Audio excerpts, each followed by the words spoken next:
Hey, welcome to Guitar Knobs, the guitars, gear, noise, and nonsense podcast, hosted today by these knobs. Tony Dudzik, Pick Guardian. John Esterly with Rare Buzz Effects. John didn't know what to do because usually we have Jared chiming in there, and Jared is unable to join this morning, and Billy is out.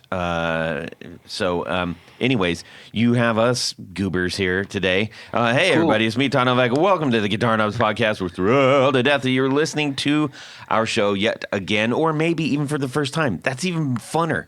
Funner? More fun? One of those things. Funnest. Lo.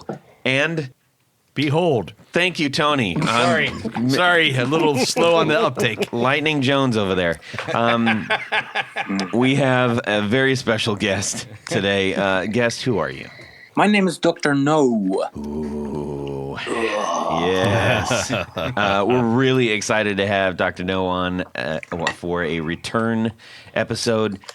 You've heard us talk about the first episode that we had with him in various ways, one of which was that holds the record for the most edits we've ever had to do in a podcast. Not having anything to do with the doctor, we were just both on absolutely dreadful connections.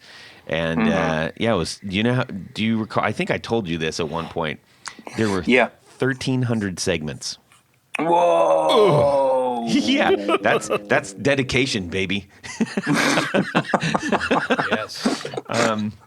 Once I got about halfway, I'm like, well, in for a penny, in for a pound. I might as well finish this thing. Whoa, shit. It was bad. It was really bad. Yeah, man, it was. And now I hope it sounds better now, Oh, right? yeah, you sound crystal clear. This is fantastic. Okay, good. Yes. So this should be a lot of fun. It's been several years since we have last talked to you. Yes. Lots has happened. Lots has happened. My English is great today. I think that's how you say that. So it's early. We'll I'm give not sure how you say everybody that in a break. Mandarin. Onward and upward, everybody. We have a quick announcement this morning. I want to throw this over to John Esterly. Yes, so we wanted to formally invite all of the Guitar Knobs friends that happen to live in the central Ohio or greater Ohio area. We are going to have a Pedals and Pints activity on May the 24th, which is a Wednesday from 5 to 8.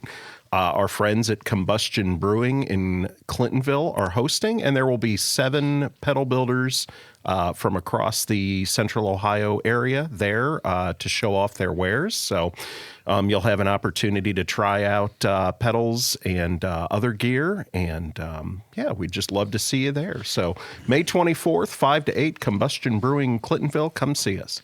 Nice. And for what it's worth, there's quite a few more in Ohio that are building things. We're just, I think, we're somewhat limited on the space. And this being the first one, you got to see how this goes, right? Exactly. This is something that, a group of us have put together. If it's something that turns out great, then, as Todd said, we're going to invite some of the other builders in the Ohio area to come down the next time. Yeah. Nice. And who knows? Maybe this... So this is only focused on guitar pedals? Correct. Oh, Now, wow, we cool. have made some invitations. Would you like to come? Yes, I would love to come, of course. Yeah, it sounds great. But we're hoping to have, we've reached out to Chase to see if he can provide some guitars that we can use in the demo setup. I don't know if that's going to happen, but... You can borrow some of mine. Yeah, Tony overfloweth. It's this first one is going to focus pretty well specifically on pedal builders. Nice. Yeah. So. Yeah. Wow. Very cool. So, anyways, that's coming up, and we look forward to that. So, onward and upward, gentlemen. Yes. The lovely, the hairy Tanya Bolonsky. Harry is true. What's going on in your music world this week? Then we're going to check in with the great doctor. In between reading guitar books and looking at guitar news on the internets, I ran across an interesting posting, I guess, article. What do you call something like that that's posted on the internet? Content. I ran across some interesting content. There you go. And it is the 11 most expensive guitars of all time so far. Okay. I'll put so far in. You're not going to go through all 11, are you? Well, I'm just going to mention them quickly. So, Is that yes. okay? That's- So yes. Yeah. So the answer is yeah. I mean, unless you tell me, oh, you can only do the top 5. No. I think it's interesting. Let's go. Okay, 11. so Why What not makes 10? them expensive? What the makes one them- their sale prices. So they're Okay, these yeah, are generally celebrity-owned guitars. Yeah, okay. Yeah, And what they've most recently sold for. So the number 11 it goes to Dwayne Allman's 1957 Gibson Les Paul. It sold for over 1.25 million. What? Yes. Number 10, David Gilmour's 1954 Fender Stratocaster. Okay, I can buy it. I can get it. You can get that? I Okay. understand that. Number 9 is Jerry Garcia's Wolf guitar.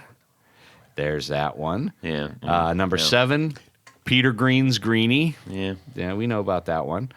Number 7, Jimi Hendrix 1968 Fender Stratocaster. Okay. It's a Oh. strat.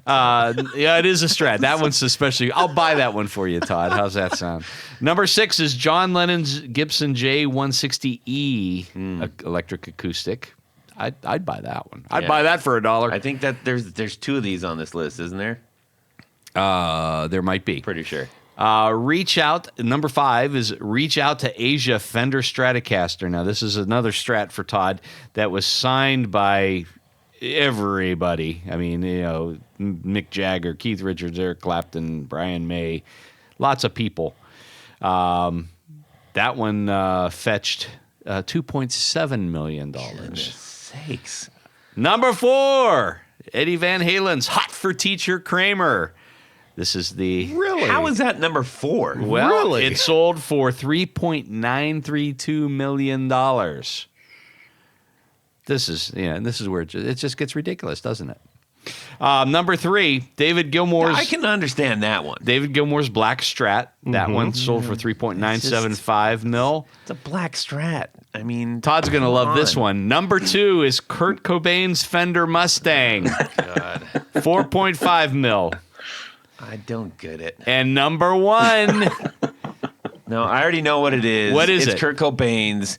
MTV Yeah, Unplugged Jay- guitar. it's a Martin, no? Over $6 million. And I know who bought that. Yes. That's the owner from Road. Oh. So I just found that interesting. I mean, these are so far out Except of... for the Van Halen one, all that stuff was rubbish. Really? Really? Agree to disagree.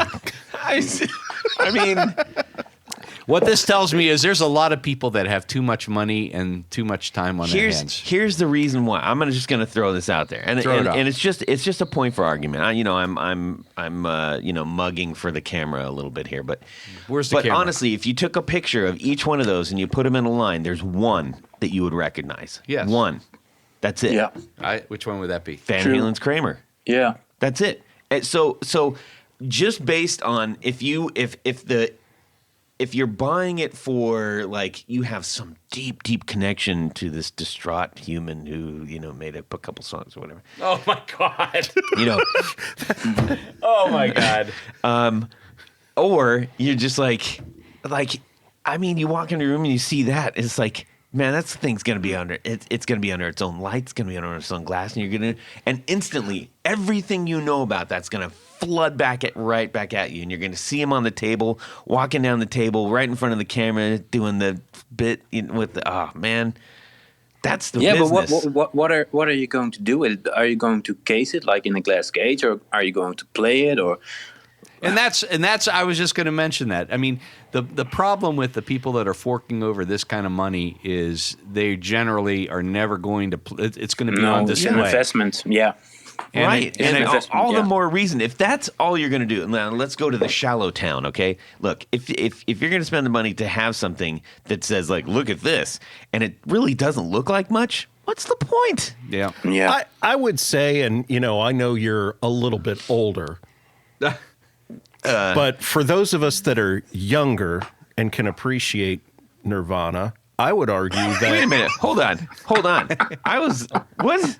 But I would argue that I was sitting on the curb, waiting to meet Soundgarden to go play with Pearl Jam in Hollywood, and at the same time, Nirvana still didn't even have their pants on yet. But the Mustang, I think, for folks of my age, is the one that's immediately recognizable. That's the guitar that changed the world. Well, that's a pretty big statement. But anyways. Well, anyhow, that's when I see agree to disagree. When I see lists like this, it always just strikes me as I'm dumbstruck sometimes as to what people are willing to pay for things like this. And to basically make them museum pieces. There's a Wilco book, one of the it's just kind of it's a weird book, but it's kind of cool. But one of the photos is of a guitar, and it's the quote is, "If you don't play a guitar, it starts to think it's a piece of furniture." Yep. There you go. Yep. Just for fun, so we can get out of this tailspin of nonsense and disagreement. I had this weird Nigel moment with a guy that I know. He was a lawyer, and he bought this really old L Strat for an insane amount of money, and he put it in a glass cage. He didn't even play. Yeah, and he was like, Are you going to play it? Can I at least touch it, or can you get it out of the glass case? He was no, it's too valuable to play. I was like, what? Don't even look at it. Yeah, exactly that. It was that kind of moment. Like, can I touch it? No. Can you look at it? No, you can't look at it. It was really weird. Well, there you go. Yeah. Well, hang on a second. No. Let's for argumentation's sake, if you were going to spend your gobstopping sold your soul amount of money. You had a windfall. You won the lottery, okay? And money was no object. No object. And it doesn't matter where or who has this guitar right now. Okay. What would that guitar be? All right. Let's ask the doctor will give you a moment. I think John probably has I'm trying to read his face, and I think he's got it. I'm going to start by saying I'm sorry that Jared isn't here, because that list of 11 guitars, I heard a lot of Fenders, but not many Gibsons. There were a couple, but I heard a lot of Fenders in there. I would agree with the top two. I would say for me, Tony, the music that I grew up with, people of my generation and not. All right, you got to pick one. I'd say the Mustang. Okay. Well, all right. Good for you. Tony. Well, mine wasn't even on the list, but it would be John Lennon's 58 Rickenbacker 325. That was the guitar he bought in Hamburg, Germany, and played it through the very early years up until 1963, when Rickenbacker gave him another 325 in black. So that would be it. It started off life as a maple glow or blonde guitar. It was painted black, and now, as it exists I think it's in the John Lennon Museum in Japan, it's back to its original color. Nice. Dr. No? Yeah, I was thinking about it. The Grand Funk Railroad used this interesting guitar. I can remember the guitar. It was a semi-acoustic, something with fretless or something, and it got a built-in fuzz in it. And I always thought that's a really unique guitar. And whose guitar was this? From the Grand Funk Railroad. Yeah. And he got this really signature sound, and I even tried to find out what kind of fuzz he was using in that guitar. I never found it, but he got a really unique sound, and I was really interested in buying one of those guitars. There were a couple. They are not popular. They're really underrated. But I thought that would be an interesting guitar to own and play. That reminds me of Daimel guitars. They've been doing a lot with the onboard electronics, especially as of late. And his stuff is just really, really cool stuff with all the art on it and everything, man. Yeah. And also the other one, if I can mention two, Yes. the other one was Chris Whitley's national guitar that he always played. It is also a really unique thing. He played really heavy stuff on a national resonator. I think it was I'm not sure it was a tricone or a single cone. I think it was a single cone. But he got this really nice sounds, and I'm not sure if you're familiar with Chris Whitley, but he's an insane guitar player who never learned to play guitar like the traditional way, and he got some really, really unique sounds out of his national resonator guitar. I also would like to have that one if I had the chance. Yeah. Well, you know what's interesting is we were just talking about. So we at NAMM we ran into a semi-local builder, a state away, Mule guitars, and he's making resonators, maybe non-traditional resonators. So putting resonators in thin line, like semi-hollow body guitars and stuff. Okay. We were just talking about like that makes me want to say, ooh, plug that into some kind of a drive, like an overdrive or something. And man, what an amazing sound could come out of that. Because most people just think of the resonator as like you sit on the porch with your sweet tea and exactly. play the slide. No. I love when people don't know how to use their instrument and just figure it out themselves. Yeah. There's some really interesting stuff coming out and creative stuff, and that's what I always. And he's one of those pioneers who doesn't know what he was doing, but he was doing it really good. Awesome. Yeah. So I've been ping ponging back and forth.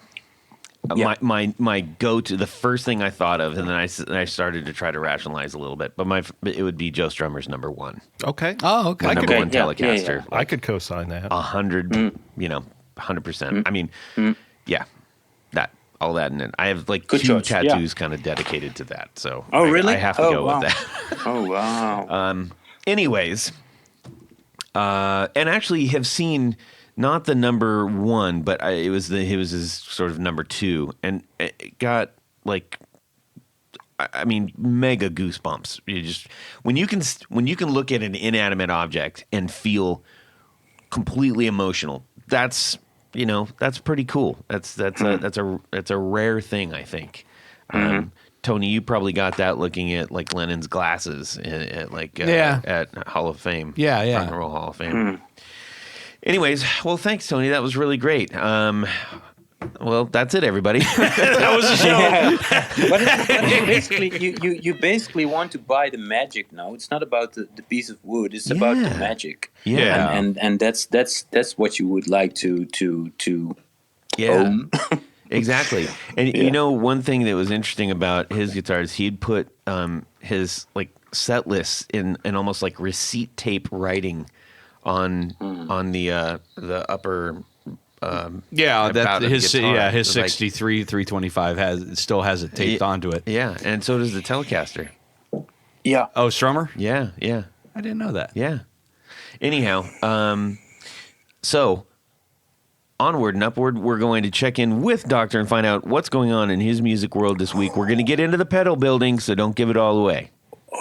Yeah. There's a lot going on. I'm working on several projects. Some are pedal they are all actually pedal related, but not necessarily with my job. At the moment, I'm working on a pedal board for a friend of mine who you also had in your podcast, Alan Johannes. He's coming on tour, and I arrange his tours in Europe. That's another thing that I do. And that came about when I was moving his studio in Hollywood, 11 AD, to his sister's place because he wanted to change. And he was like, "Yeah, I'm ready to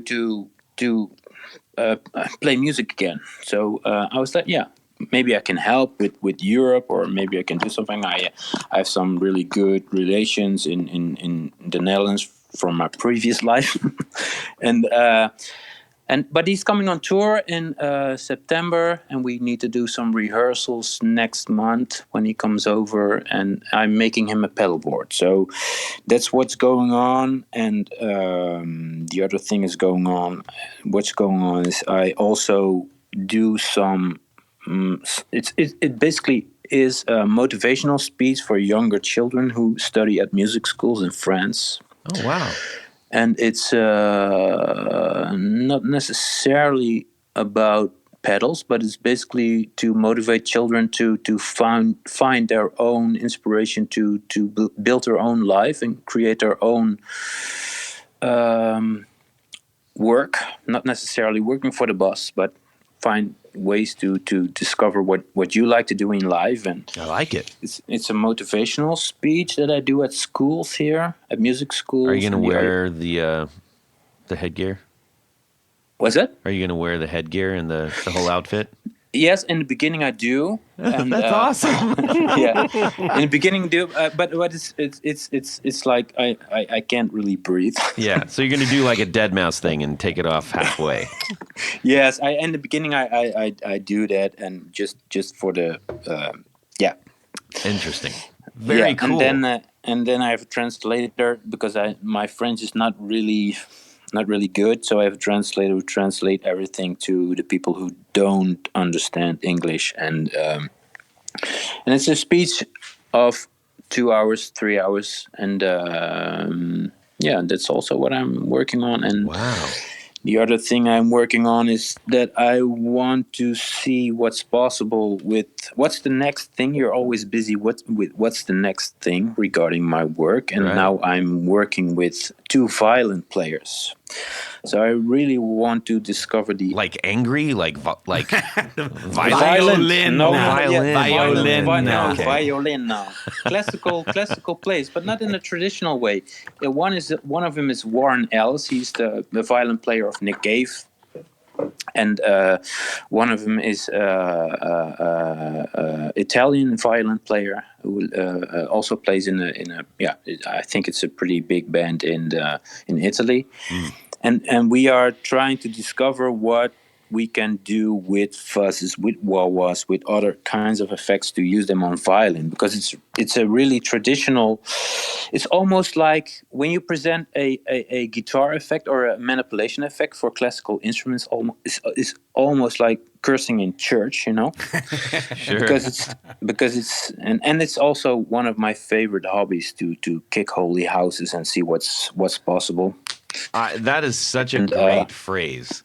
That is a really, really great phrase. I like that. That's cool. What's what? I mean, that could be a great pedal, holy houses. You know, like, I mean, yeah, it's like I like to. We discussed it in a previous conversation as well. I like to provoke. Yeah, so provocation leads to creation, I think. Yeah. So basically, or incarceration. One of the two. Yeah. Yes, happened before, but. Yeah, but that's what I'm trying to do now. So I would like. I always want to feel the excitement of creating, and also what's possible, and if it's possible, even in a realm that's not touched yet, or not really touched yet. So that's what I'm working on. That's what's going on in my world. I think you just summed up one of the if not the key factor for the pedals you're known for is that it invokes excitement. Every single thing that you put out invokes excitement. So. Yeah, I hope so. Yeah, that's one of my main goals, because you all know that there's so much going on in instrument world that it's not. I never look at what's going on, and I basically never look at what other people do, because it distracts me. Yeah, and so I would like to keep it in my own space, in my own bubble, and see what's possible, what's exciting, you know. Yeah. What stimulates provocation, and what stimulates creation, and that's always my next thing to move on. If it's in the beginning it was visual, then it becomes concept, then it becomes an artist, then it becomes another another place like violin, classical instruments. How can you manipulate that? And I know that it's a really conservative music world. They only want to touch the natural. How do you say it? The natural.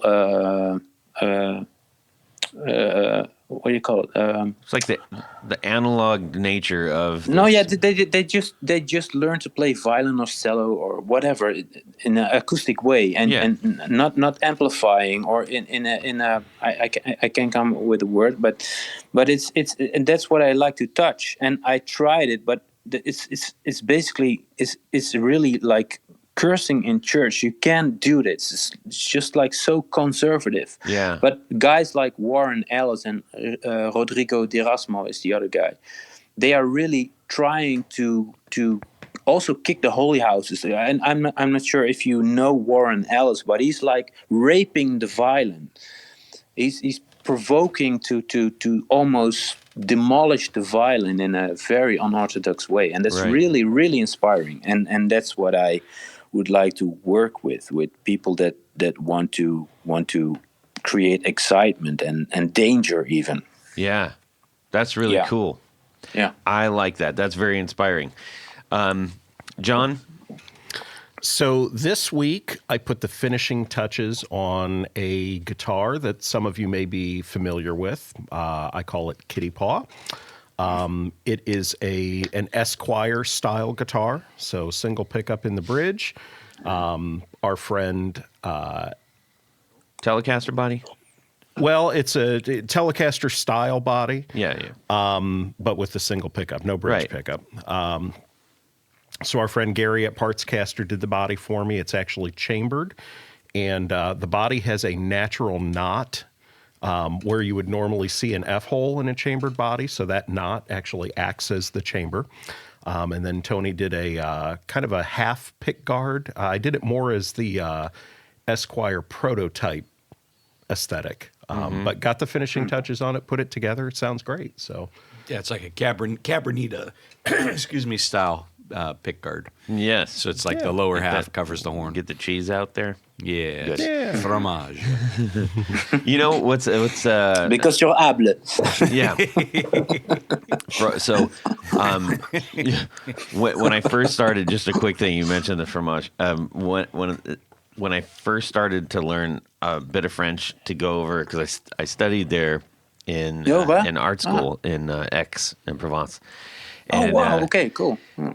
when I started trying to learn French, right? And I didn't know that the rest of everybody I was going with wasn't even bothering to learn. So you became the translator. I did. I was the on-street guy. They're like, "You know French?" I'm like, "I don't know French," but I got us around. But what was interesting is the two of the first words. One of the first words I learned, and the first phrase I learned, fromage. Yes. Right now we say fromage, but you're supposed to go like fromage, right? It's the And you don't even pronounce the GE yeah, at the end. right. Fromage. Yeah. And then the first phrase, and it baffled me. It drove me nuts. I'm like, why am I learning this phrase? What is the problem over there that they need me to understand this phrase? And it was fermer la fenêtre. Now, doctor, what does that translate to? Fermez-le. Yep. Fermez-le what? Le fenêtre. Prunette. Oh, je ne sais pas, man. So it's close the window. Oh, yeah. Oh, okay, yeah. Or is it open the window? Fermez No, la porte. the Yeah, fenêtre. okay. Fermer le fenêtre. Yeah. So it was the fenêtre, you know. Anyways, if you just go fermer le fenêtre, that doesn't work, right? Yeah, not at all. And the whole thing was it was trying to train my mouth muscles and flaps to do different things that I'm used to. Yeah. But it drove me mad. I'm like, show me. I need to know how to get a taxi, not like deal with the window. Nice. Anyway, So when I was in Paris, and at night, a lot of times in doorways, they'll set up a little crepe. What now? A bathroom? Crêperie. A crêperie. Crêperie. And so the phrase that I learned most was un Nutella crepe. Yeah. Okay. Nutella crepe. So I got good at ordering Nutella Pancake with crepes. chocolate. That is, yes. I like the bathroom myself. I think that's a better way to do that. Maybe that's a nickname for Yes. a bathroom in France. Anyhow, all right. Thank you, Monsieur, for that little bit of There stuff. Todd? Well, we are in writing mode in my band right now. We're about to release 4 singles, and we're going to kind of do them over the next, one a month kind of thing. And because that's what Spotify encourages you to do, so we got to kind of roll with that a little bit. So we're in writing mode, and as I've been talking about that the gold Hagstrom that I got, I've got like a whole pile of new songs out of it, just that thing. What have you nicknamed that guitar now? I'm still toggling. It's either going to be Midas because everything it touches is turned into gold. Yeah. Right. But I also still really love Jerry. Jerry. Oh yeah, that's right. That's right. It's gold, Jerry. Gold. So one of those two. It's gonna. I still haven't figured it out yet. The name will come to me in my sleep. So, anyways, in doing that, what's really neat is that we're seeing our sound evolve a little bit, and I've always been inspired by bands that have been able to do that, like the Clash and like X, where they've started and they've kept one hand on their root, on their like the pole that they started on, and then been able to like pick up other sounds that help broaden what they're able to do.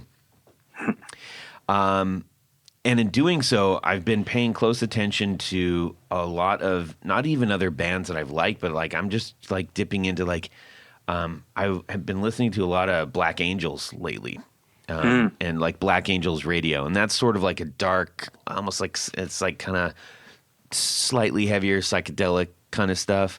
Not because we're going to make that kind of music, but I'm looking for different things in drums and in like phrasing and where they're putting specific signatures and accents on certain things, because the kind of music we're starting to create is we're branching out. We're getting a little bit more dynamic, a little bit more open to new influences and stuff. Did you learn a 4th chord? Oh, that's me. That's. But Todd, that's are me.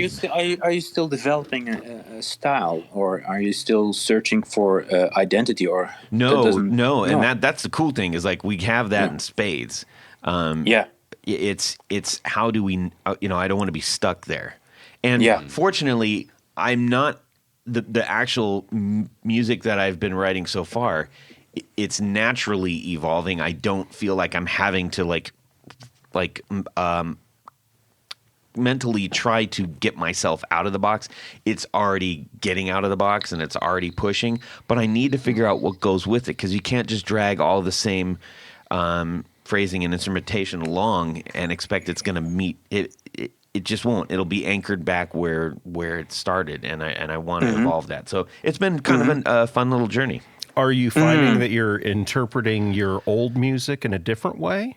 No, or it's just this naturally is just evolving. kind of additive to the, you've got new stuff, and we're more sure who we are. Like where this whole thing started, it was like I had a vision and we totally nailed that thing. But the tendencies that we've started to push on, I'm like, let's follow that, little bits that we've started to incorporate in other songs. We're like, hey, let's push on that wall a little bit. So let's see how far we go without it becoming something totally different. That's not the point. right. So yeah, I mean, think of most of your favorite bands have been able to do that successfully. I mean, Queen's even has been fantastic at doing that. And you got Beatles, Stones, like all the you have to evolve. But you still got to know who you are. Yeah, that's true. That's true. But a lot of you also develop an audience, and in the beginning, when you do things the same way, it's like you create a certain act or a certain Yeah. style. People get used to it, and they expect you to do another thing, Yes. which is almost the same, like Sting. Yeah. And for example, but if you from the beginning, when you evolve and do whatever you like, that's a really good way to go, and it attracts a certain audience, right? And Yeah. you want to connect with the audience, so it's really important that you find your style that connects with your audience and not doing the same thing always.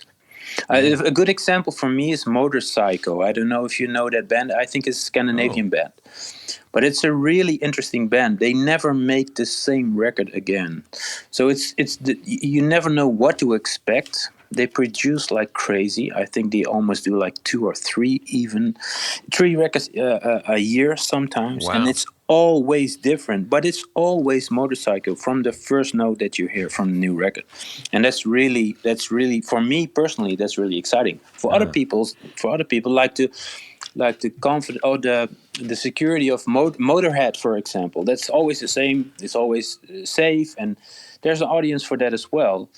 But yeah, I think it's really important that you are the audience as well, if you know what I mean. Yeah. Yeah. Is that Motorcycle? Is there an umlaut over the Y? It's a motorcycle, psycho. It's no, it's not. motorcycle. It's not motorcycle. It's a motorcycle. Motorcycle. Yeah. Psycho. Yeah. That's really cool. So there's 3 O's to put umlauts over. Wow. Yeah. Extra umlauts. Motorcycle. That's Braille at that point, isn't it? I think. That reminds me of a T-shirt I just saw. That's it's for the ultimate snob T-shirt. It says, "I like their earlier stuff better." Yeah, I saw that too. Yeah. I saw that too. Yeah, That's great. Yeah. That's great. Or I like the original one. Yeah. Okay, well, let's we need to give a quick shout to one of our show's fantastic sponsors. Yes. And it just so happens I'm in the midst right now of on the last episode I mentioned I got this new Fender pedal board. Yep. And I spent last night kind of like going, okay.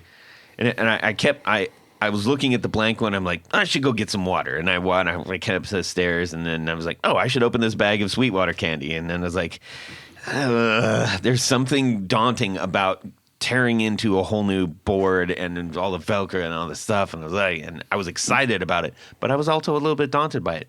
One of the reasons is because I wasn't sure if I had all the right cabling. Todd. Now, for the most part, the saving grace. Do you mean the patch cables? The patch cables. That's exactly right. And I have all Tour Gear Designs patch cables. Smart move. And I have them in a whole bunch of different lengths. My problem is that I don't have as many in some of the odder lengths that I think I was going to need for this. Because I'm doing some more interest. I'm not just going pedal to pedal to pedal to pedal. It's like I have sort of a central brain in the JHS switchback. Mm-hmm. So it's turning into this sort of, it almost looks like a magnetic bloom. A bloom. Of patch cables there.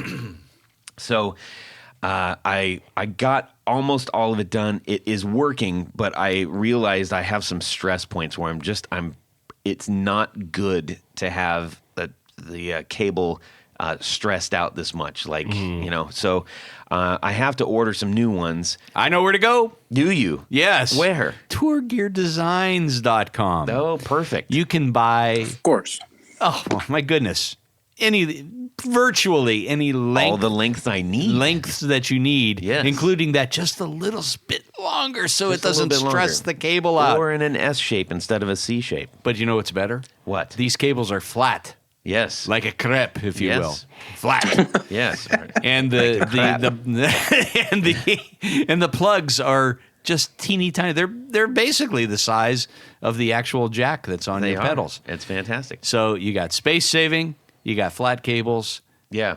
Oh, did I mention that they're relatively inexpensive. Yeah, they are incredibly inexpensive. And here's another thing about that Fender pedal board has got two jacks at the top, where or two holes for input and output jacks, so you can put the auxiliary style, like the solderless ones in there. Now, if you're doing that, you're going to need a cable that runs underneath that's long enough to get to your lead and your exiting pedal. Yep. And that's one of the great things about the Tour Designs patch cable. How about Tour Gear Designs? What did I say? You said Tour Designs.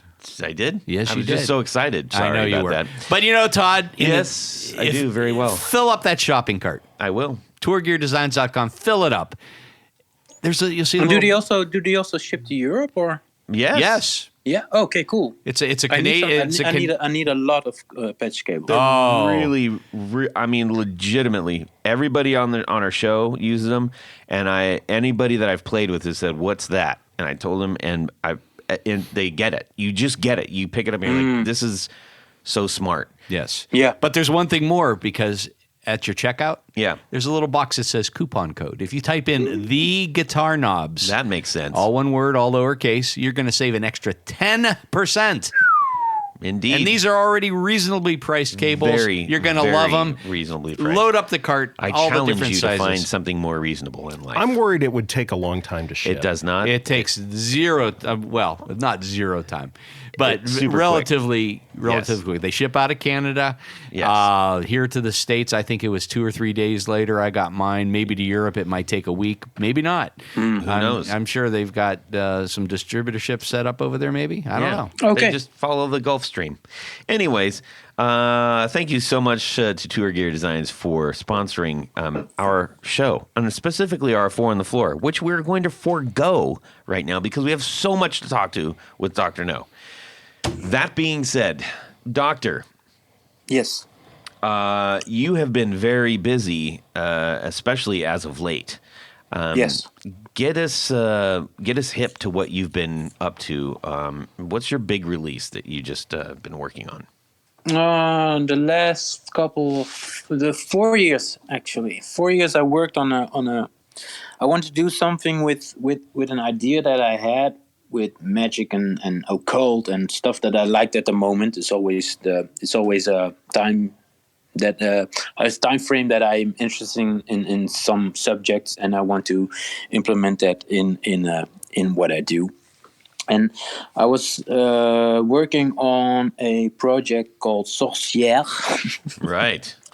It means wizard or witch in French. And it was exactly at the time of the transition that I made from the Netherlands to France. And the environment inspired me.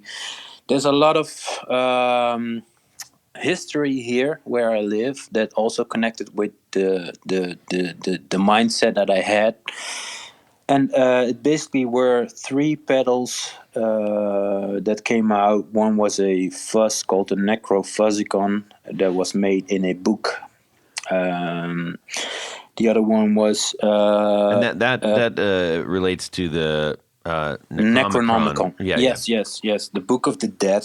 Yeah. But it was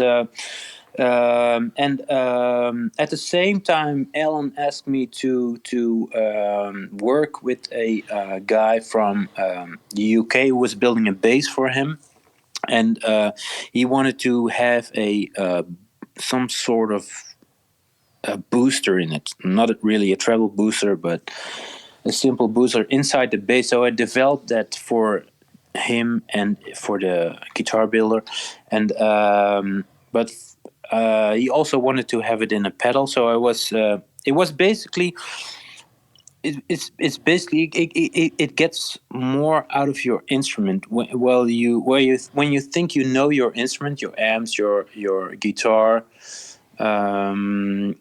When you put in the gin, it is called, then it gets more out of the elements, more out of the guitar, more out of the amp that you didn't recognize before. And that was the second part was the gin, and the other part was the D-book. That was based on a Jewish myth of basically also a genie, and that became a very difficult project for me personally. It was a light bulb based univibe that I always wanted to build one time. It's not really exciting because there are a lot of univibes out there, but I want to build my own. And so yeah, I made 3 pedals, and that came out as a series, like collect them all kind of thing. Yeah. And that's what I did. And after that, I immediately started with the Kukulkan. It's called. It's the Wawa Fuzz Boost device that I'm creating with the violin players. That's also for guitar, but mainly the inspiration is coming from the violin players. And can I ask you a quick question about the saucier? Yeah. Which is not the person who makes the sauce in the restaurant. Just I know I'm butchering the stuff. It's saucier. Yeah. Sorcière. Yeah. Saucier. Sorcière. Yeah. Sorcery. Yeah. Think Yeah. of sorcery. Yeah. So aside, was there some other influence? Because I know one of the things that we've talked about in the past, and just even as we've talked to each other on the phone and stuff. We are very keen to the things that are impacting our mind and our environment. I know you want to go. I know where you want to go. Yeah, that's true. I think everyone was inflicted by what happened in 2020. So the music industry stopped. We couldn't play anymore.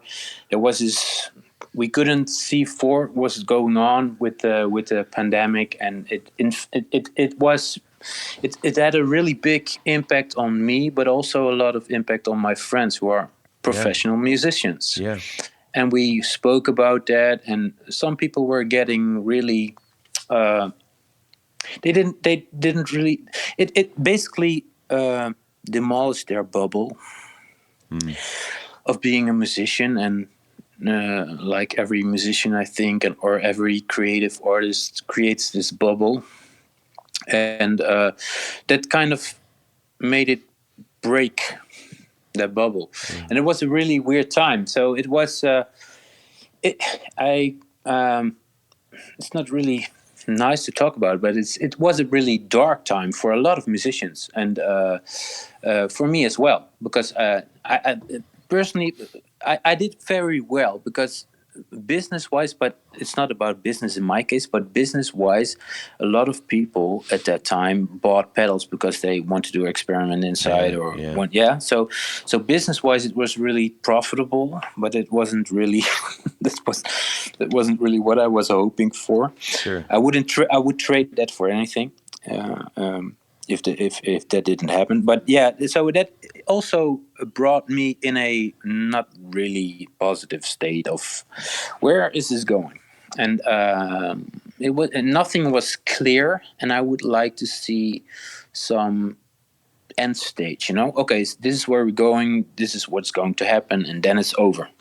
And that wasn't the case, and that influenced a lot of musicians. That also. Personally, I know some people who ended their life in that stage. That was really dark. Yeah. Because there was no future in sight. So, and that also influenced me to okay. It's always for me. It's always what I'm going to do with this feeling. I have to express this. I have to give it a place. So that's always what I do. If it's something about this really fun or colorful, or even this event which wasn't really colorful. So I had to put this thing in a box, literally speaking, and I used the negative, dark period into making something cool, and that was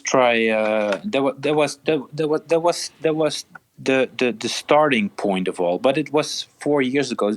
I even started before there was even a pandemic in sight. So, but it really skyrocketed it when it happened. So it was really everyone.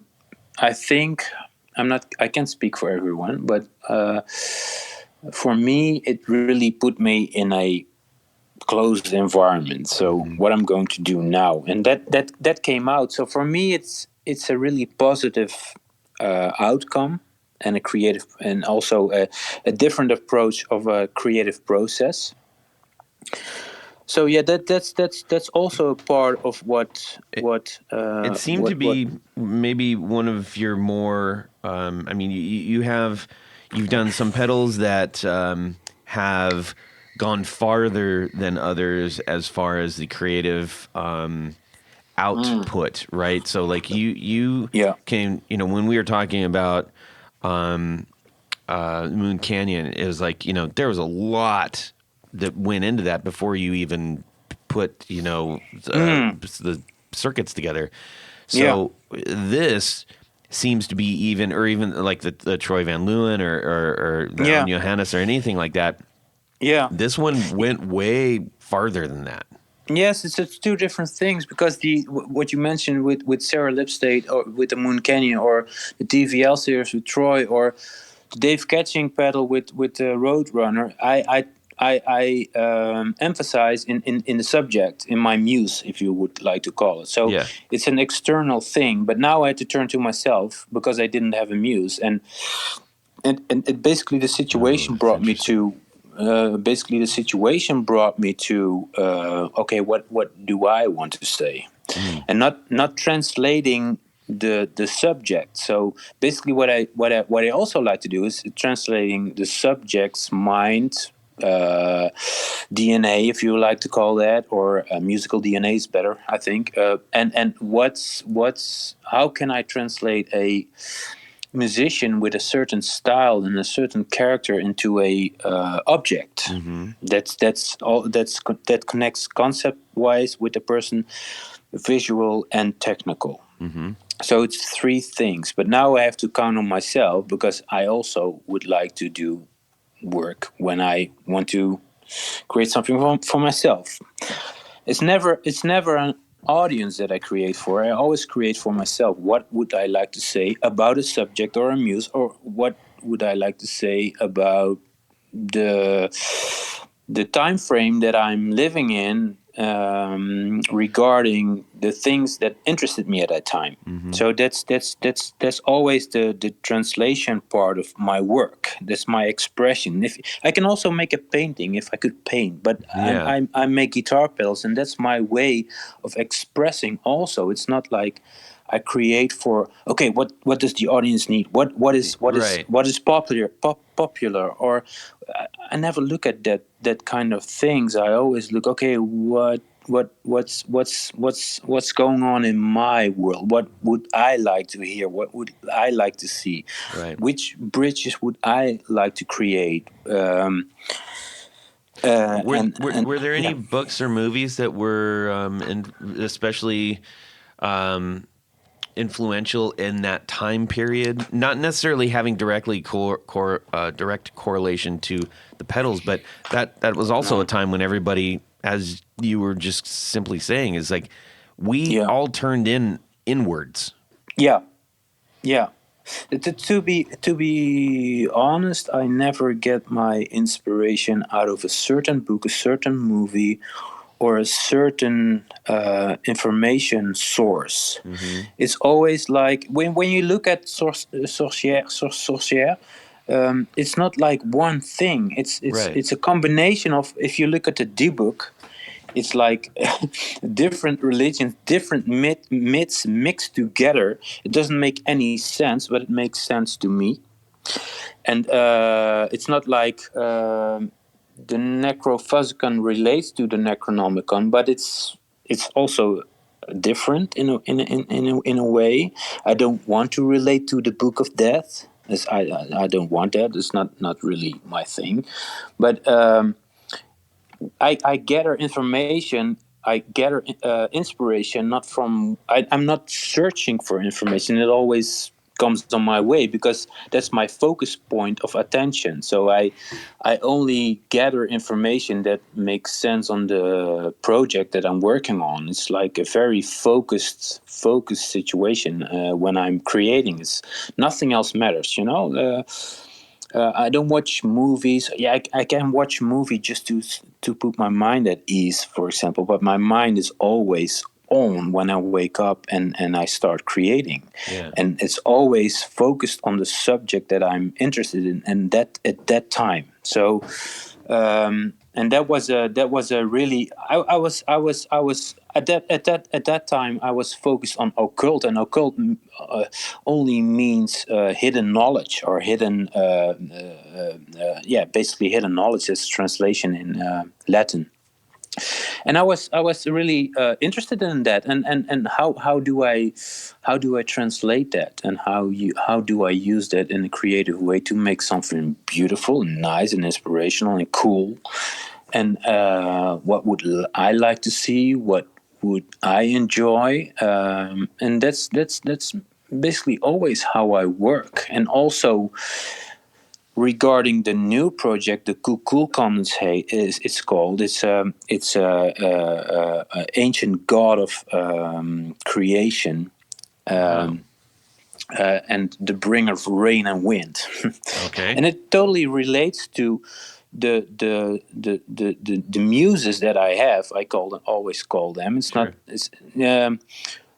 Warren Ellis is for me is a really. I just watched the concert of Nick Cave, and I was only when you go to a Nick Cave concert, you're always focused on on Nick Cave because he's really present in his energy.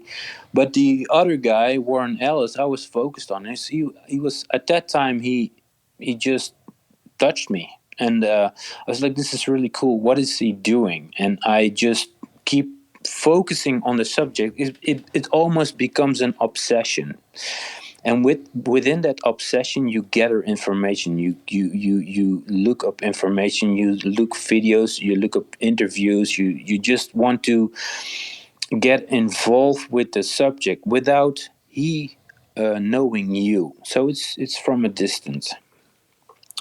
And if you gather information, you always form. I always form a certain vision of someone. I create a vision of someone. It's not necessarily what he has to say, or try to explain how his character works, because that's impossible. I just focus on what kind of. I just create my own image of the person, of the subject that I have, and from that information I create a concept. From that information I always have a clear vision in my head. I don't touch a solder iron, or touch a blank sheet of paper to write on or to draw on. It's just existing in my head, and that evolves until the moment that, okay, now it's ready.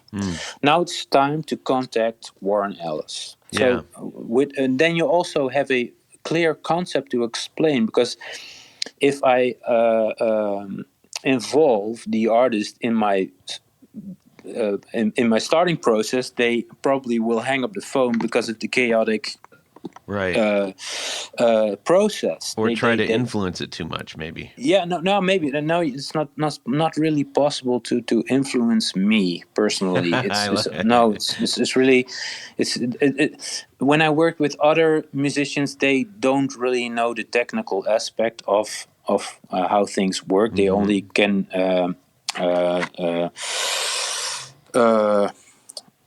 portray a vision or a sound or a. So they can't change my mind. Gotcha. So at the end of when everything is clear in my head, I have a clear vision of how everything works, the concept, the story, the visuals, and the inside technical part. That's what it will do for them specifically. Then I contact the artist. Hey, this is my idea.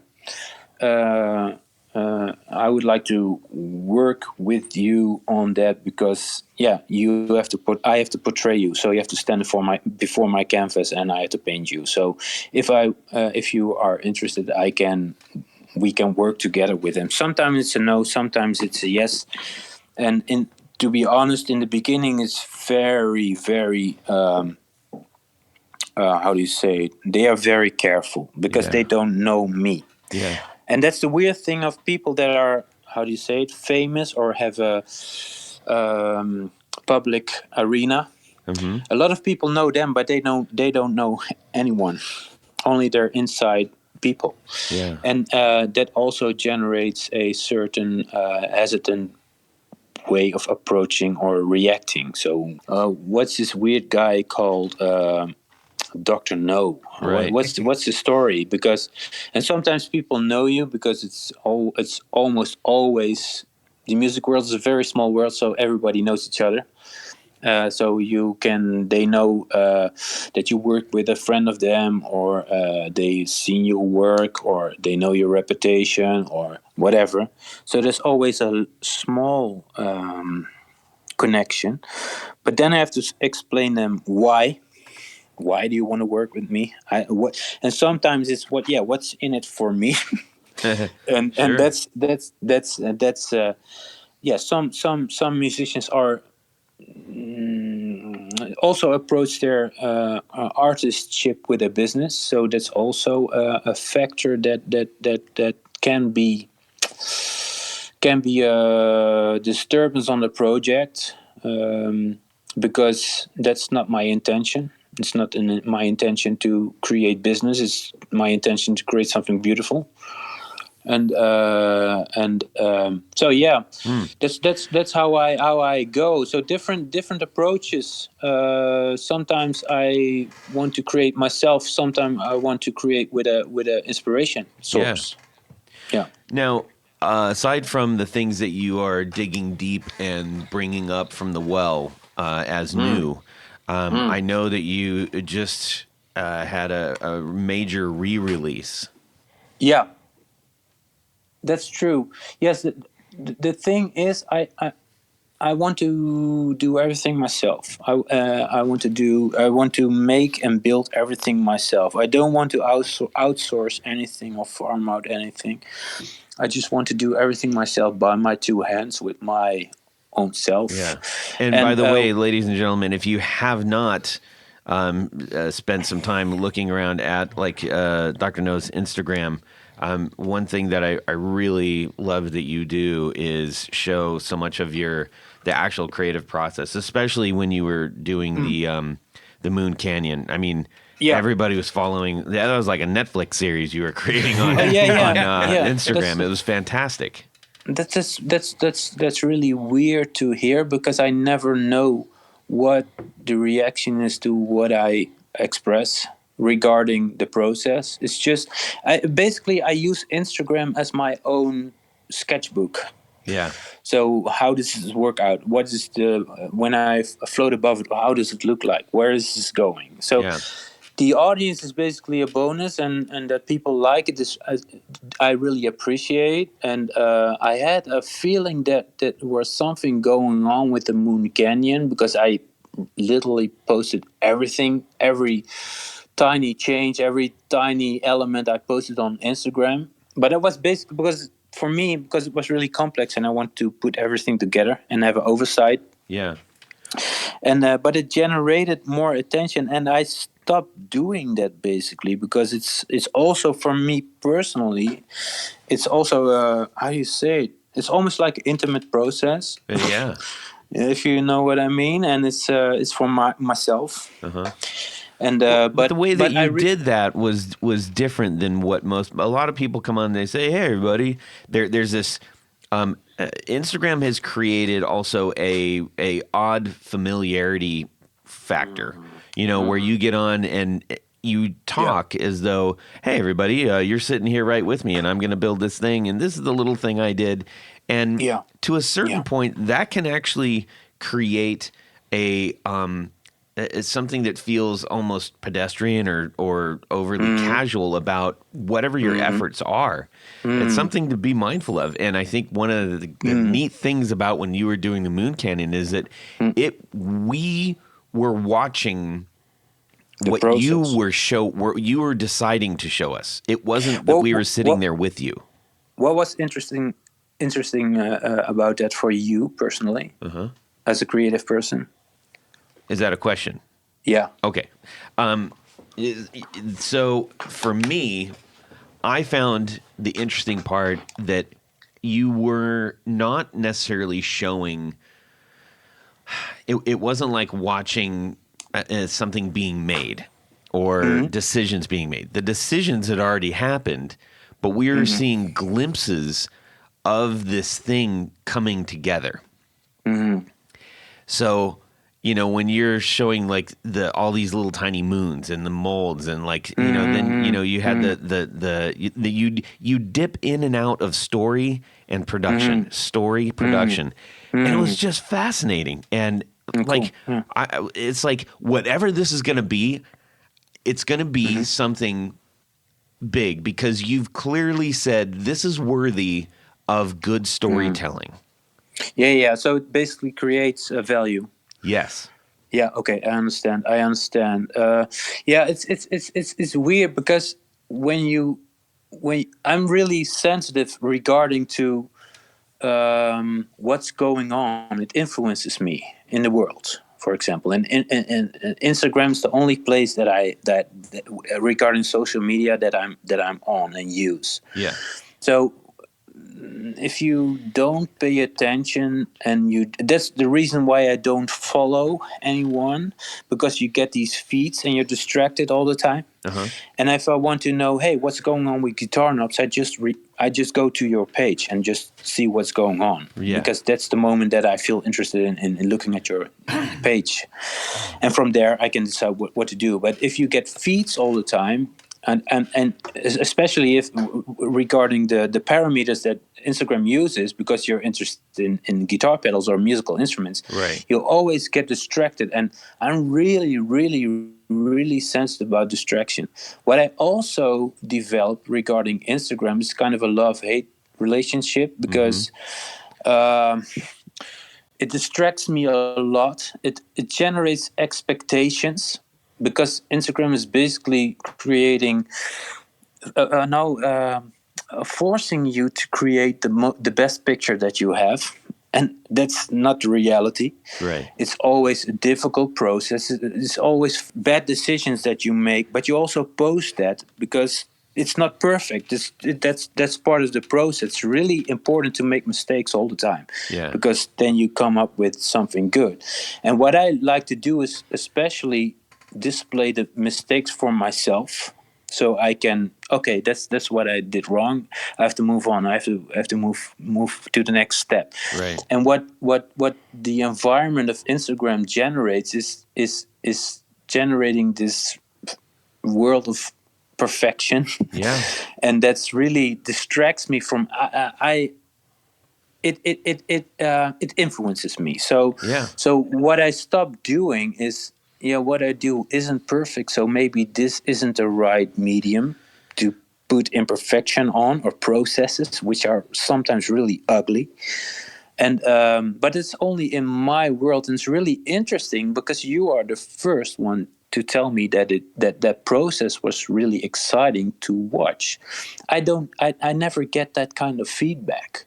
So, and I'm not sure if I want that feedback. I really appreciate that you, especially as a creative person, see it in this way, and which is really understandable for me. So I'm always on the edge of, am I going to display this, or because my whole work exists from things that are in my head, probably don't exist in reality, so I have to create them because I need them for a certain project that I'm working on. For example, the horns from Dudzik, or the wings of the Roadrunner, or certain knobs that are in my head. It's not like inspired by actual existing objects. It's just a fantasy that I have to realize in physical matter. So I have to create that, and those processes are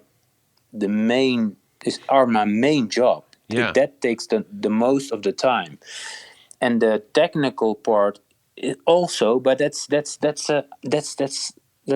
really boring to show resistors and capacitors. Really boring. But it's the story and the concept about the new project that I'm working on, or a project that I'm working on, is really ugly to display. That's my vision of it. Yeah, it's kind of weird though, because I think I even brought this up again at my. I was telling my team at work that I was going to be talking with you again because we did a whole actual thing on the pedals that you sent over last time. Yeah, you told me. And I was showing them because it's very easy if you are doing anything creative many times over to start to maybe take shortcuts or not put as much intensity into some of the decisions, or to push yourself to find more detail in the thing that you're creating. And I showed them the you were flocking, I think it was like a nut or something like that. Yeah. And he said the devil's in the details. I was like, damn, that's awesome. It's not you didn't say, here's this big, perfect, beautiful thing. You're like, this is the little thing, and it's just as important as the big thing. Yeah. There are so many small details. For example, just flocking a knob can take half an hour. It's weird, but it's really, really important for me, and it's almost like a bittersweet curse that I always. For my system, it has to be perfect. Otherwise, I'm not satisfied, and I can't sleep. It's simple as that. Yeah. And if I want to send out some of my creations to somebody who spends his hard-earned dough on it, it has to be absolutely perfect. Otherwise, I'm not satisfied, and probably the customer or the musician that purchased that item doesn't recognize or doesn't even notice that it isn't really perfect. But that doesn't matter to me. Yeah. And I think the most important thing of being successfully for yourself is to get the best out of you, the best possible, and that's what I'm always trying to do in every detail.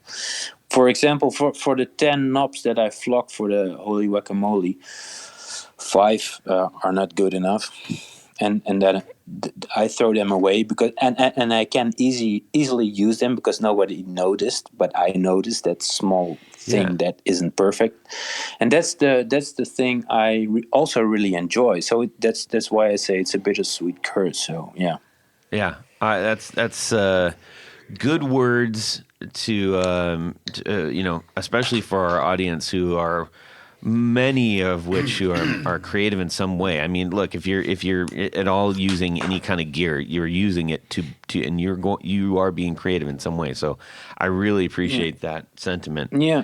I would really like to promote that as well. I would like to promote. I often get people who say, "Hey, did you see this pedal? It's a copy of yours," or somebody's trying to copy that element or copy. For example, last week somebody showed me a picture of the skull fuzz. Another guy in US makes skull fuzzes. I don't care.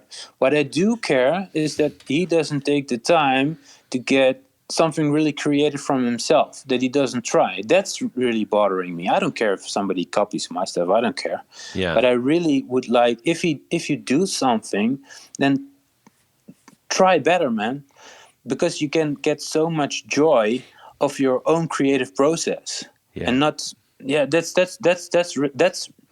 bothering me more even than somebody copying something. I agree. I think that goes to music too. Yeah, exactly. And you can feel that once you start playing a couple songs. Like when you play something that you've created, you're like, this is different. This feels like like I actually really kind of birthed this thing, and I didn't just pick the low-hanging fruit and said people will like this. It is exciting every single time you hear it. It never stops being exciting. Exactly. And you create what you like to see and what you like to hear. Right. You have to love what you create. It's not a narcissistic thing. It's just you have to love what you create, and that's really important. Yeah. You have to want to use it, and sorry, my French. Yeah. Yeah, I'm working on French and English Bless at you. the same time, learning. so I'm often confused with words now. So sorry. It's really important that what you make, you enjoy yourself as well. Yeah. I understand. As the first person, and yeah. So I really that's also what I'm trying to do at the schools. Try to figure out what you like without the influences of other things or society or the social desirable behavior regarding this is what you have to do with your life or this is how you have to behave and work. Just figure it out yourself. There's room for that. There's freedom for that. And the only thing is to find the right exit and the right motivation and hopefully the right motivators to light that fire, and that's what I enjoy. I love it. Yeah. I know something that Tony loves. What's that? Tony loves riding in the El Camino. Yeah, me too. All but right. I don't have one. Oh wow. Do you Yeah, have an El we're Camino? gonna- Well, they're called Le Camino in French. Yeah. Le Camino. Le Camino. Le Picnic. Actually, it would be called Le Rue. Le Rue, Yeah, oui. the Camino is the road. So the road. Yes. Le Yes. Le Rue. Oh, wow. I really miss my car. I had a really old Chevrolet a G20. Ooh. Yeah, it was really my favorite car. I really enjoyed riding that, but it was really impractical here because it's here in France. It's all Renault and Peugeot. Yeah. And if you bring an American car to a garage, they are like closing the doors. Yeah. Yeah. If No, you can we get don't it do in that. the door. Yeah. Well, we're going to do a little Would You Rather? All right. How about that, huh? Tony? Well, that's right, Todd. And I'll do my best in Jared's absence, I but appreciate that. I will do a wonderful Would You Rather. A wonderful, yes, a very wonderful. It's very, as he would say. very wonderful. Yeah. Ooh, So Okay. so excited. this one is in honor of the 50th anniversary of the release of Dark Side of the Moon. Okay. Okay. Ooh. So you're walking down the Is street. this based on our little thing that we did on the? I think it was the last one that we the outtakes. Where have you been? No. Okay, that was great. No, Welcome to the Machine was Yeah. not from Dark Side Yeah, of the Moon. I know, but No, you didn't. I did. No, you did not. Oh, jeez. Anyhow, you're walking down the street and you run into the Pink Floyd genie. Oh, Yes. yes. You didn't know there was such a thing. No. It's usually the pink elephant, but Well, In the room. yes. And he gives you two choices. He's a generous genie. Yes. He's from the band of Pink Floyd, yes, he went to Oxford as well. most likely. So your first option is he's going to provide you with, and you get to keep this, Okay, the Keeley Dark Side pedal, which captures we have that. many of David Gilmour's sounds, Yes. and a Fender Custom Shop David Gilmour Strat. You get to keep those forever. They're yours. Cool. Especially you, Todd. Or, now this is the big one. Yeah. Give me to the or. And the or is you get to spend 1 hour with David Gilmour and he shows you all the settings, but you have to provide all of the pedals, and that would be very expensive and difficult to find things like the Dallas Arbiter Fuzz Face, Yes. the Univox Univibe, Yes. the Benson Echo Rec 2. Yes. Good luck with that. Yes. And the Maestro Rover Leslie speaker. Okay. Now, you're going to spend some dough getting this stuff, but you get to spend an hour with Mr. Gilmore himself. Is he a sir? Sir David Gilmore? Yeah, I'm pretty sure. Oh, okay, we'll call him Pretty Sir. sure. Sir David he's a Gilmore. sir. So you get a pretty nice, the pedal, the Keeley pedal. Oh my goodness! It's a great pedal. I mean, it's does got- that does You got everything. you got your chorus modulation, delay, and echo, and distortion, and overdrive, and fuzz. You got it all, Yeah. and a custom shop Gilmore Strat. Yeah. Or you spend an hour with David himself, but you got to spend the dough to get the gear. Yeah. Oof. That's an interesting one. That's an interesting one for sure. Tony will start off with John, Okay. and then we'll work our way around over to Dr. anti-clockwise. Mel. Yes. Okay, John. So I am not a huge Pink Floyd fan. So Okay. to me, Why do you hate them so much? Well, Kurt Because Cobain he liked likes them. Nirvana. to me, Yeah. to me, the I know the it's just a rip-off experience band, of but you know.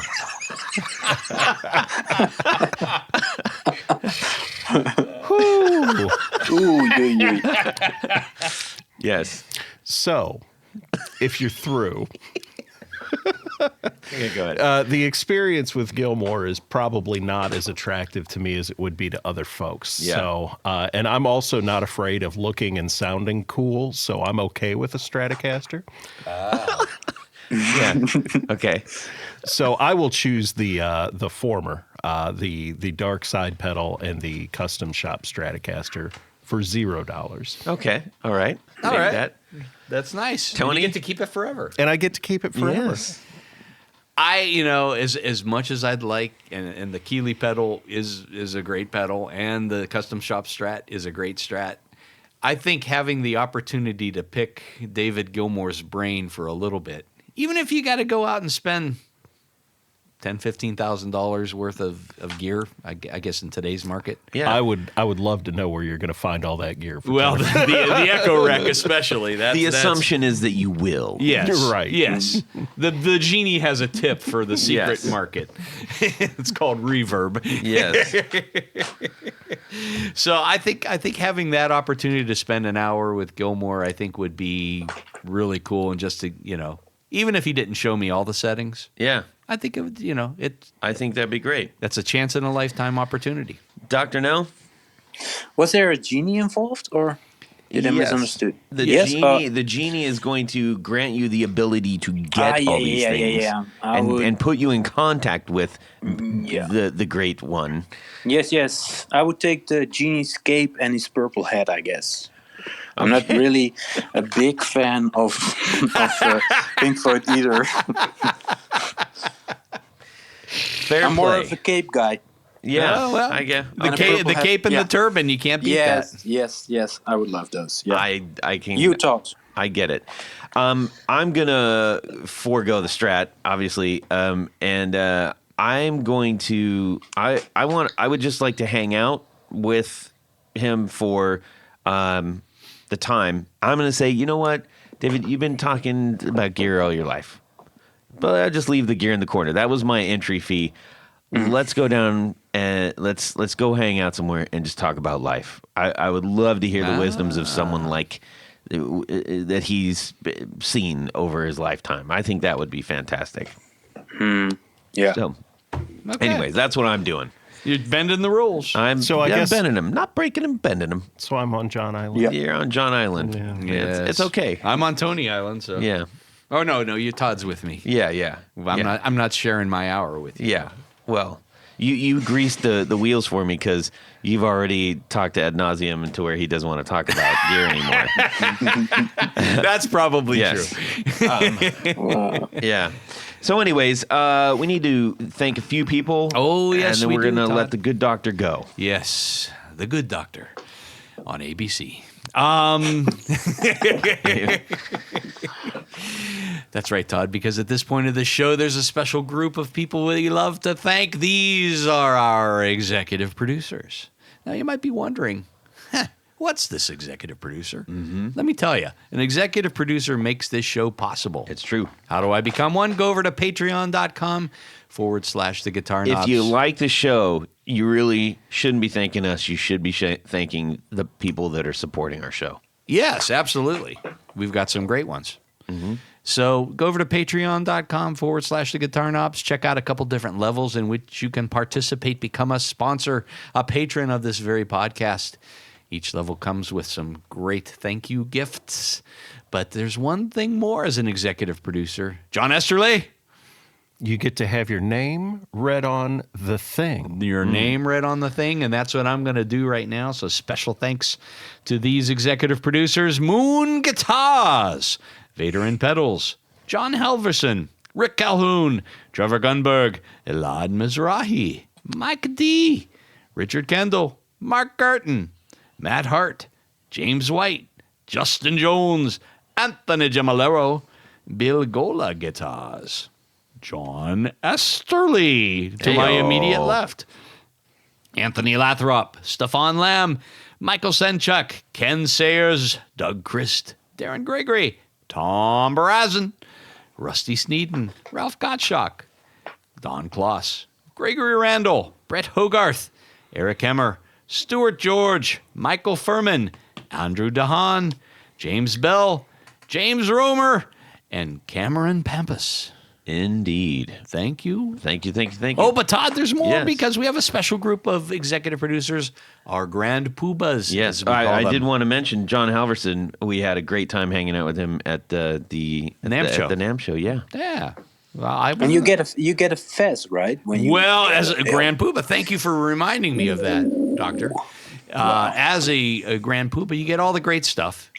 There's a really nice prize package, and you get a fez to wear upon your head. The fez is worth the price of admission alone. But, Yes.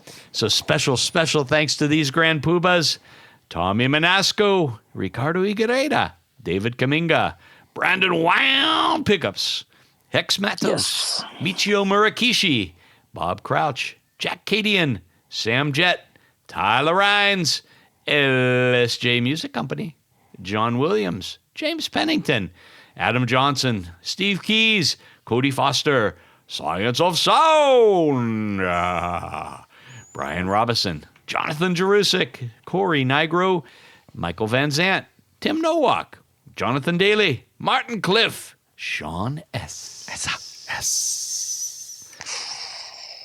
David Poe, Billy Spitfire Unlimited, Congregation Gear Demos, Paul Van Eppinger, Scott Sullivan, and Great Lake Guitar Pickups. Yes. Thank you. The great Rip Van Spitfire. Anyway, so we have thank you to all those who are helping us out. And if you are a first-time listener, if you're early into our episodes, we encourage your support. There's no other way to say that. Yeah. Every bit helps. Because you're supporting our show, but you're also giving a platform for the builders and movers and shakers that you want to hear from, that you are supporting, that you are purchasing their wares, etc. This is helping them.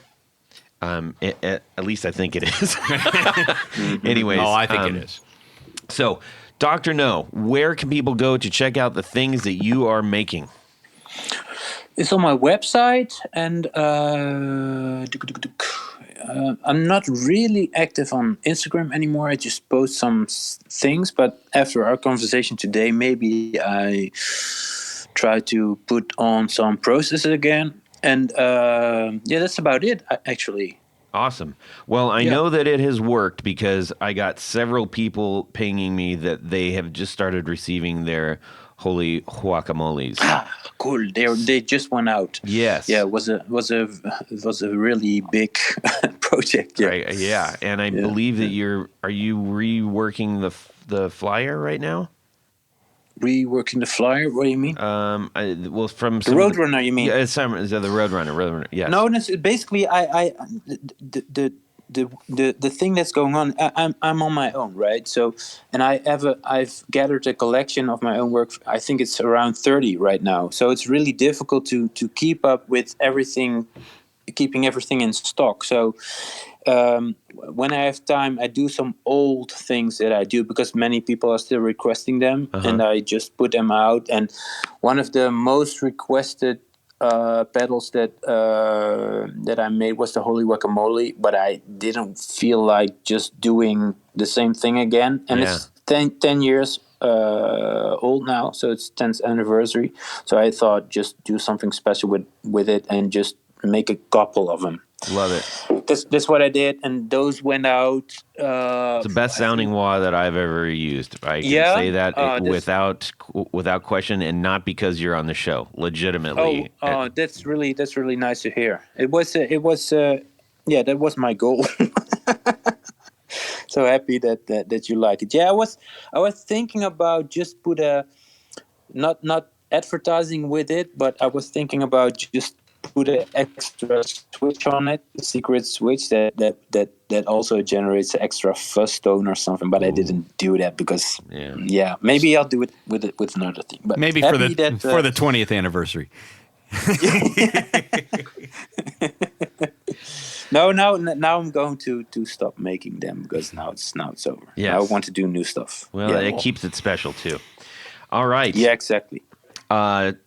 Tanisha. Yes. Where can people find your works? Go over to pickguardian.com. Check out some of the wares I have available. But by and large, what I do is custom work. So shoot me an email. Let me know what you're trying to do.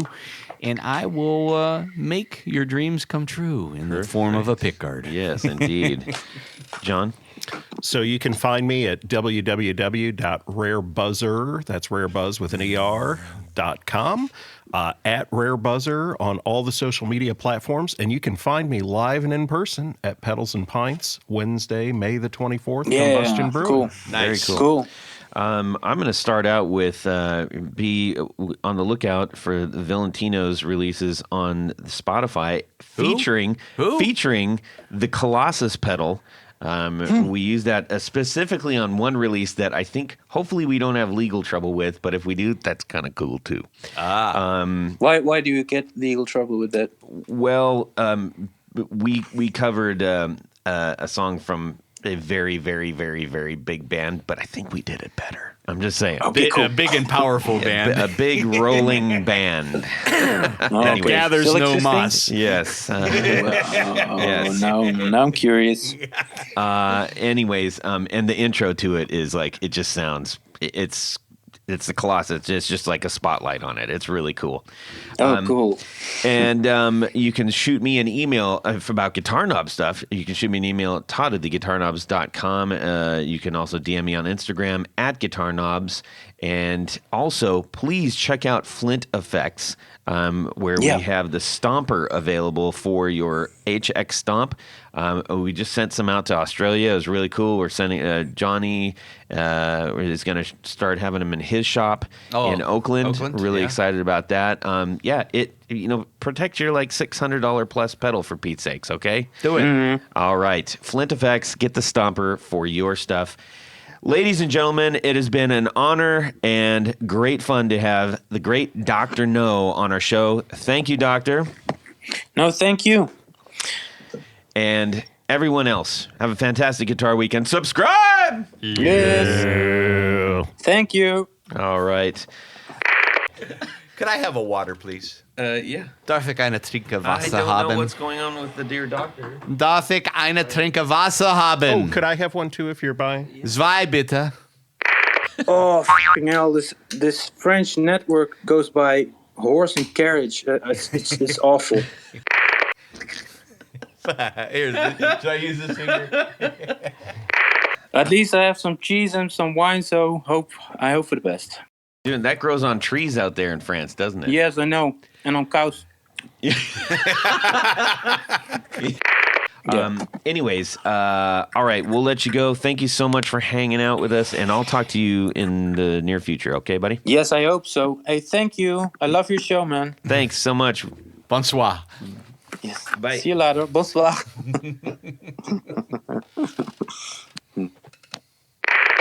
And away we go. Well, that's it for these knobs.